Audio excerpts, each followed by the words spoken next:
Very good morning to all of you. Today in this session we are going to learn about the light and the formation of shadows. In this chapter also we are going to know about the propagation of light, the path in which the light travels, and some more about all this. Let's start now. Can we see anything in total darkness? Is it possible? No. What helps us to see the objects around us? हमें हमारे आसपास के object को देखने के लिए ऐसी कौन सी चीज़ मददगार होती है? What does the light in each one of the picture originate from? हम हर एक के दिल में लाइट कहाँ से ओरिजिनेट होती है? यस, आपके दिमाग में जो भी सवाल आते हैं उसका आंसर इन पिक्चर में दिया है। सबने ये सोचा है कि लाइट हमें सन से मिलती है, किसी ने ये सोचा है कि लाइट हमें बल्ब से मिलती है, किसी ने ये भी सोचा है कि लाइट हमें कुछ जीव ऐसे हैं जो खुद की रोशनी क्रिएट करते हैं, ऐसे जीव जैसे कि फायरफ्लाइज। और कुछ लोगों ने ये भी सोचा है कि लाइट हमें कैंडल से मिलती है। Yes, these are all the sources of light. The object or material which emits light, meaning those which themselves are the source of light, are called luminous object or material. यानी luminous object किसे कहते हैं? All those objects which emits light, जो light को create करते हैं खुद होके. Meaning what? Those by themselves which create the lights or emits the light are the source of light, and these objects are called as luminous objects or material. Now the intensity of light means the power of emitting light is determined by the extent to which the object emits light. For example, the light emitted by an electric torch is more intense than that obtained from a candle. यहाँ पर ये बताया गया है कि intensity of light, light का intensity वो light किस तरह से इमिट करता है उस पर डिपेंड करती है. It is depend upon the extent to which the object emits the light. For example, candle और इलेक्ट्रिक टॉर्च, इसमें डिफरेंस है. कैंडल से जो लाइट इमिट होती है उसकी इंटेंसिटी और टॉर्च से जो लाइट इमिट होती है उसकी इंटेंसिटी, इसमें फ़र्क है. यहाँ पर गौरतलब है कि टॉर्च से जो लाइट इमिट होती है उसकी इंटेंसिटी कैंडल से जो लाइट इमिट होती है उससे ज़्यादा है. The object or material that are not sources of light themselves are called non-luminous object और materials.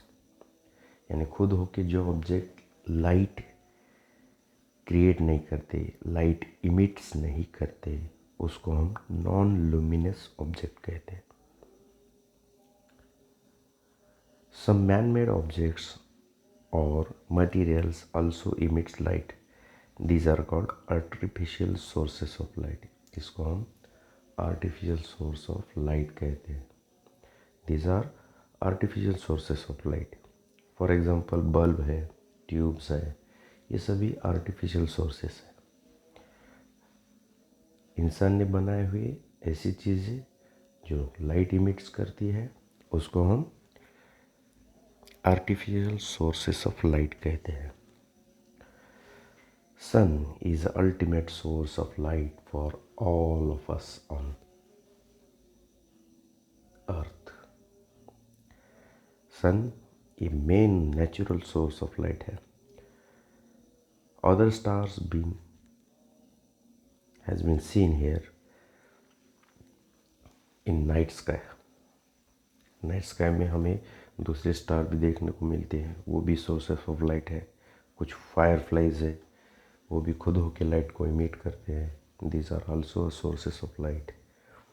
Some angler fish are also sources of light,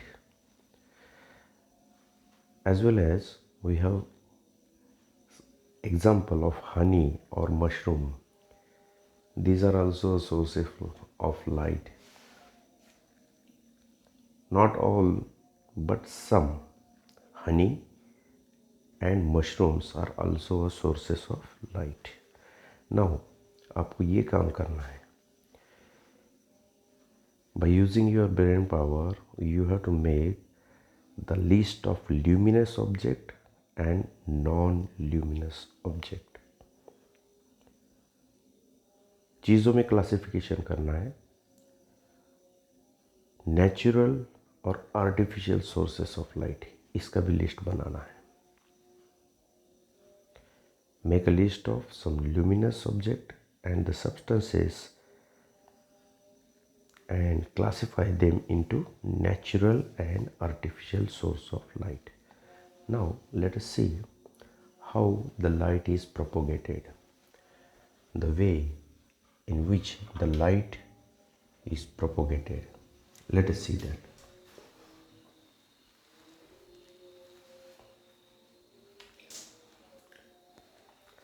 You may have seen in afternoon the rays of light entering through a slit in a door or a small hole in the roof. As these rays of light from the slit or the hole move towards the floor, the dust particles in their way are seen clearly. ये आप सभी को observe हुआ होगा. इस observation में क्या mention किया है, देखो. किसी भी रूम में या आफ्टरनून के टाइम में जब सूरज की किरणें आपकी घर के अंदर फ्लोर पर पड़ती हैं, वो सूरज की किरणें आपके खिड़की से या फिर रूफ के किसी होल से पास होती है और आपके घर में उससे ज़्यादा ब्राइट लाइट नहीं होती है, उस टाइम आपको किस तरह की रोशनी दिखाई देती है. वो जो सूरज की किरणें हैं जब खिड़की से या होल से पास होके आपके फ्लोर पर पड़ती है, तो उस सूरज की रोशनी में आपको डस्ट पार्टिकल नज़र आते हैं. ये क्लियरली आप देख सकते हो. Due to these dust particles the path of light becomes visible and we can see their path as we can see in the afternoon time. And this clear visible light is in straight line. ये इनका जो path होता है वो along a straight line होता है. Yes, just I am showing you the slide whatever I explained it now.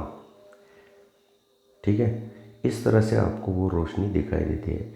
इस खिड़की से आते उजाले के अंदर जो आपको रोशनी दिखाई देती है उसमें हम बहुत सारे डस्ट पार्टिकल देखते हैं, और वही डस्ट पार्टिकल रेस्पॉन्सिबल है आपको लाइट देखने के लिए. ये मैं आपको एक्सप्लेन करूँगा उसके बाद. These dust particles are responsible to see the light. Okay, one more example is there. अब इसके पहले जो एग्जांपल लिया है इसमें हमने देखा है कि the light travels in a straight line, light is propagated in a straight line. सिर्फ यही ध्यान रखो, ये जो मैंने अभी कहा है कि dust particle are responsible to see the light, और यही डस्ट पार्टिकल हमें लाइट देखने के लिए रिस्पॉन्सिबल होते हैं, ये थोड़ा भूल जाओ, इसको मैं बाद में एक्सप्लेन करूँगा। ठीक है, फिलहाल यही याद रखो कि ये लाइट का प्रोपोगेशन एक स्ट्रेट लाइन में होता है। ये हमने इस एग्जाम्पल से देखा है। अब दूसरा एक एग्जाम्पल है जिससे हम देखना चाहते हैं कि लाइट का प्रोपोगेशन कैसे होता है। अब इस दूसरे एग्जाम्पल में 3 कार्डबोर्ड लेना है। 3 कार्डबोर्ड लेके सेम प्लेस पर सेंटर पे उसका एक होल बनाना है। ठीक है, उसके बाद 3 कार्डबोर्ड को एक लाइन में लगाओ और 3 कार्डबोर्ड के एक साइड पर जहाँ पर होल क्रिएट किया है उसके जस्ट सामने, in front of the hole, keep a candle, एक कैंडल को रखना है, बर्निंग कैंडल को वन साइड में रखना है। और कार्डबोर्ड के अपोजिट, यानी 3 कार्डबोर्ड के अपोजिट, जिस साइड में कैंडल रखी है उसके अपोजिट आपको रुकना है और उसी होल से उस कैंडल को देखना है। ठीक है, कुछ इस तरह से है। ठीक है, इस तरह से अरेंज करना है स्टेप 1 में, जैसा यहाँ पर दिखाया गया है। अब स्टेप 2 में क्या करना है, देख लो। ये जो बीच वाला कार्डबोर्ड है उसको हिला, देखो कि आपको बर्निंग कैंडल दिखाई देती है या नहीं। यस, ऑफ कोर्स आपको दिखाई नहीं देगी। What does it means? Yes, it also indicates that the propagation of light is along a straight line, that the light travels in a straight line. और एक दूसरा एग्जांपल है, take a straight tube that can be bend easily. तीसरा example में क्या करना है, आपको एक ट्यूब लेना है जो स्ट्रेट है लेकिन वो इजीली बेंड हो सकता है, ऐसा एक ट्यूब लेना है। यहाँ पर अगले पिक्चर में मैं वो एक्सप्लेन करूँगा, आपको दिखाई देगा कि किस तरह से आपको वो ट्यूब लेना है और उसके सामने बर्निंग कैंडल रखना है। You are going to keep a burning candle in front of that and look at it through the tube. Then bend the tube and look at the candle again. What do you see? आपको candle दिखाई देगी? नहीं दिखाई देगी। इसका मतलब क्या है?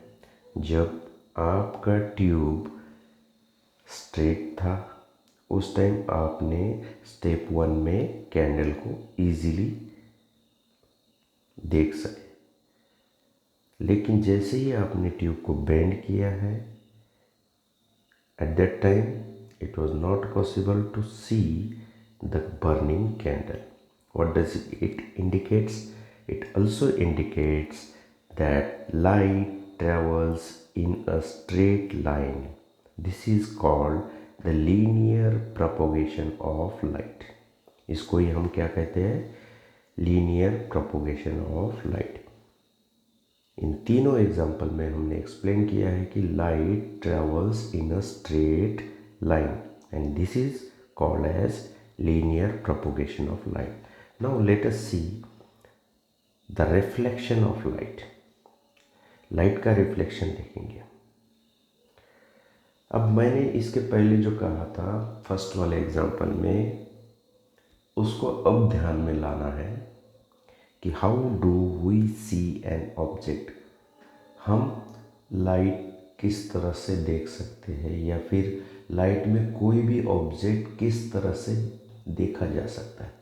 हमने फर्स्ट वाले एग्जांपल में डस्ट पार्टिकल को इजीली उस लाइट रेज के अंदर देख सके, राइट।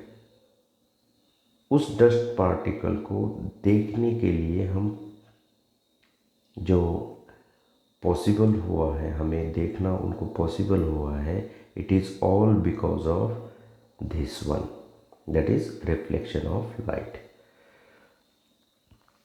देखो, जब लाइट पास होती है in a straight line, the rays of light falling on an object from a source of light are thrown back from the surface of that object.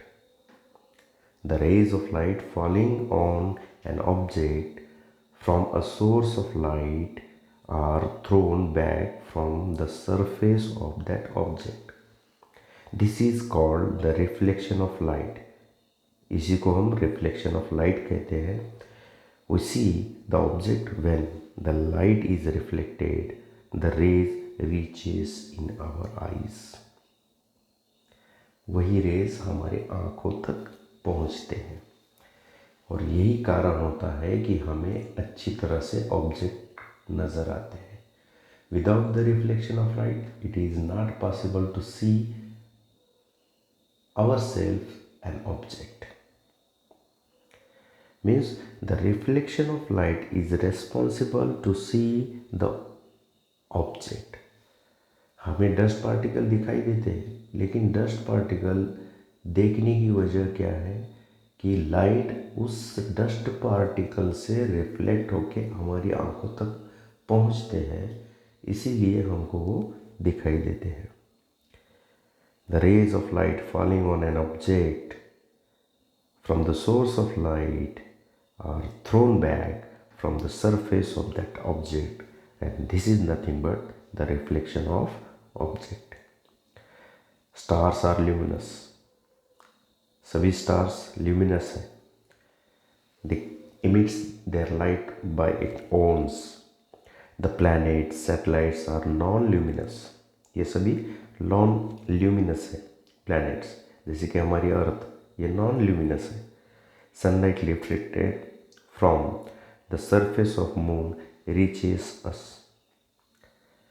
सन क्या करता है?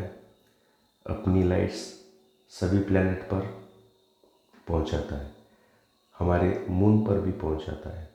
वही लाइट मून से reflect होके अर्थ तक पहुंचती है, तब जाके हमको मून नजर आता है। That is how we can see the moon. We call this light as a moonlight. हम क्या कहते हैं इसको? चंद्रमा की रोशनी। दरअसल ये चंद्रमा की रोशनी होती ही नहीं है, it is the reflected light and the source of light is sun. Sun से लाइट वहाँ ऑब्जेक्ट पर यानी उस मून पर जा गिरती है और उसके बाद वो रिफ्लेक्ट होके अर्थ की ओर आती है, तब जाके हमें वो दिखाई देती है। Yes, here I have seen in this picture how the source of light emits the light and that light is propagated in a straight line on the object, and from that object the same light is reflected and we can see that object. That reflected light is reach towards our eyes, and that is the reason behind that we can see the object. In which object do we see the reflection? This is a question. किस object में reflection हमें नजर आता है? What is the difference between an object and its reflection? Object और उसके reflection में क्या डिफरेंस है?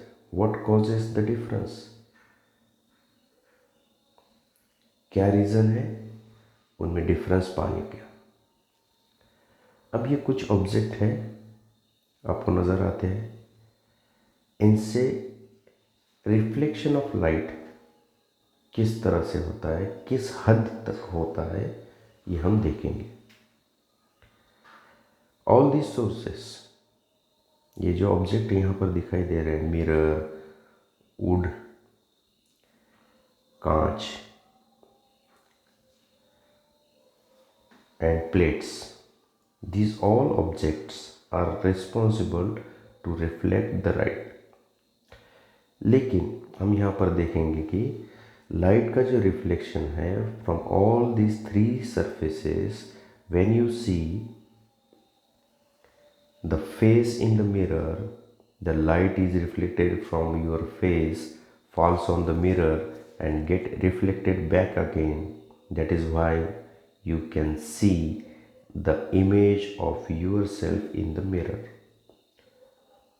हम अपनी इमेज मिरर में देख पाते हैं।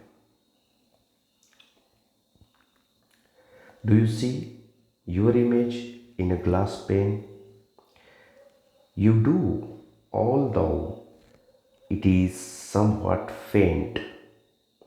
No image will be seen at all on a wooden surface। Glass pen पे हम इमेज हमारी देख सकते हैं, फेंट होगी, धुंधली सी होगी। क्या वही इमेज हम वुडन सरफेस पे देख पाते हैं? No. You may have seen your image form in the surfaces such as a steel dish, a glossy granite, right. यहाँ पर भी हम अपनी इमेज धुंधली सी दिखाई देगी हमें, या फिर कहीं जगह स्टील डिश है, वहाँ पर अच्छी फिनिशिंग रही तो हम अच्छी तरह से हमारी इमेज देख पाएंगे। अब ऐसे कुछ जो ऑब्जेक्ट है उनका आपको एक लिस्ट बनाना है, जहाँ से हमको अच्छी तरह से हमारी इमेज देख पाएंगे, या फिर कुछ ऑब्जेक्ट ऐसे हैं जहाँ से हमारी इमेज देखना पॉसिबल नहीं होगा। अब इन सभी ऑब्जेक्ट में जहाँ पर हमारी इमेज धुंधली सी दिखाई देती है, या फिर हमारी इमेज क्लियर दिखाई देती है, या फिर हमारी इमेज बहुत रफली दिखाई देती है, या फिर हमारी इमेज बिल्कुल ही नहीं दिखाई देती है, ऐसे ऑब्जेक्ट को आपको ध्यान में रखना है, उनका कंपैरिजन करना है। Make a guess about the property of the surfaces due to which an image is formed। Now discuss these with your teachers or parent। आपको यह ऑब्जर्व होगा कि कुछ ऑब्जेक्ट में हमें जो लाइट या फिर आपका फेस दिखाई नहीं देता, वो रिफ्लेक्शन के लिए रिस्पॉन्सिबल बिल्कुल नहीं होंगे, माने उनसे लाइट रिफ्लेक्ट होगी ही नहीं। और कुछ ऑब्जेक्ट है जिनसे हमें धुंधली सी नज़र आती है हमारी इमेज, उनमें बहुत ही पार्शियल रिफ्लेक्शन होता है लाइट का। और कुछ ऐसे ऑब्जेक्ट हैं जिनमें हमें हमारी इमेज थोड़ी सी अच्छी दिखाई देती है, उनमें as compare to the previous I discuss right now, reflection of light ज़्यादा होता है। और कुछ ऑब्जेक्ट में जहाँ पर हमें हमारी इमेज क्लियर कट दिखाई देती है, वहाँ से क्लियर रिफ्लेक्शन कंप्लीट होता है। इसीलिए वो ऑब्जेक्ट लाइट को रिफ्लेक्ट करने के लिए 100% रेस्पॉन्सिबल है, ऐसा हम कह सकते हैं। Okay, so this much is enough for today। In next period we are going to see how the image in a plane mirror is formed। Also we are going to know about a pinhole camera, how the shadow is formed, Again we are going to learn about a sundial, and lastly we will see a Newton's disk. So this much is enough for today. See you in the next period. Till then, have a nice day. Goodbye.